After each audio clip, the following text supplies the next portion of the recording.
तो गाइस दोनों को मैंने स्नान करा दिया है। तो स्नान करने के बाद मैं कुछ खाने के लिए देता हूँ। तो फिलहाल अभी बिस्किट देता हूँ लूसी को खाने के लिए।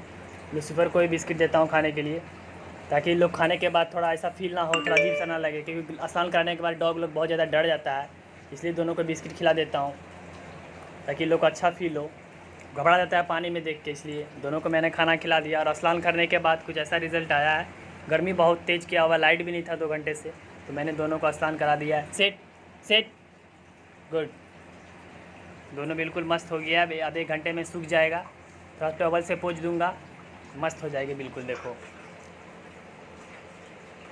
Please subscribe my channel. Thank you for watching.